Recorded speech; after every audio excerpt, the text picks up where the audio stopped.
Wolastoqey. Nili was Zeke Crofton-Macdonald. Nujaya Meduxnekewiyik. Naga Welamukotuk. Wolastoqey now. That means hi. My name is Zeke Crofton-Macdonald. My name is Zeke Crofton-Macdonald. I'm from the Meduxnekewiyik, which means the Houlton Band of Maliseet Indians and Welamukotuk First Nation, which also means Oromocto First Nation in New Brunswick, Canada.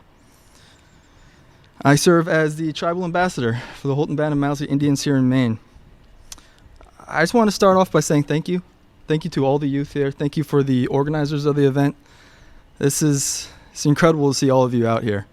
And thank you for the support for Indigenous nationhood. We have been fighting this fight for a very, very long time. And my heart is full of gratitude for everyone who shows support. And thank you for that amazing musical performance as well. I always forget how the positive impact music has. That was a gift. I'm here to speak on tribal sovereignty and our current legislative efforts here in the State House. But I also wanted to take the opportunity to speak about sustainability more generally.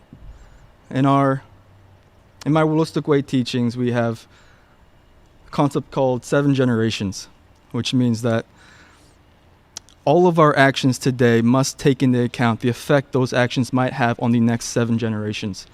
And that is a different time frame. That is hundreds of years, to put that into perspective. That means all of our actions must be tempered with that wisdom. And that changes everything. That is a complete worldview. And that means climate justice. So thank you all for making this a priority. I also want to speak on the introduction. So the word Wolastoqey. Wolastoqey means the people of the river. You might be familiar with the word Maliseet. That is what the state of Maine calls us, and a lot of our own people use that word as well, which is perfectly fine. But the word Wolastoqey is within our language, which is called Wolastoqey Latuewagan. The word Wolastoqey means, the people of the river, but it's the connection to our land and our territory that we have never, ever relinquished. It's a nationhood that we will always make a priority to care for our own people and our own lands. The efforts in the State House today is to recognize that sovereignty that we have never relinquished. Things like hunting and fishing on our own lands, which are very limited right now. I know people who are fishing every day on the Meduxnekewiyik River, which is the river goes right through our community, and they're limited in that way. We can't actually have very much authority over our own river, which is frustrating. The CDC and the government says that what they recommend is that we only have a single fish meal a month because of the unsafe levels of things like mercury in the water. We can tell our people till we're blue in the face not to eat that fish, but they won't, because that's the way we have always been and we always will be. That is our traditional way. And we should be able to fish on our own lands and care for our own people the way we always have. LR 1184. That is what last session it was LD 1626. It was known as the Tribal Sovereignty Bill. It would bring us into closer alignment with federal Indian policy across the country and enable us to do things like hunt and fish on our own lands, manage our own resources. The process to bring us into closer alignment with that federal policy is long and full of compromises, but I consider myself still young, and I see such a bright future ahead.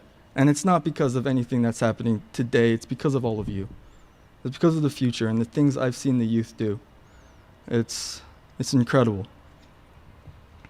I also want to take a minute and talk about another bill as well, LD 78, which will be an amendment to the Maine State Constitution. Years ago, it was 1876. The Maine Maine state chose to remove from printed copies of the Constitution language requiring the state to honor treaty obligations with the Wabanaki nations. They removed that from printed copies, but is still very much an active part of Maine state law. There is a bill currently in this session to reinsert that language, reinsert all the language that was taken out. And should that pass the Maine House and the Maine Senate, it will go out to a statewide referendum, so everyone will have the opportunity to vote on that. And, well, that means most of your parents and some of you probably as well. I encourage you to talk about it, because those treaty obligations are the basis of our relationship with the state of Maine, with the people of Maine. It is, I once heard the phrase social contract that we entered into to walk this path alongside each other. My elders used the phrase, we are all treaty people, and that has always been true to me. And treaties are about forming relationships with each other and charting a path together, side by side. And it's something that we should still honor today and talk about and teach. Well, Kachi Wiliwan, thank you, everyone.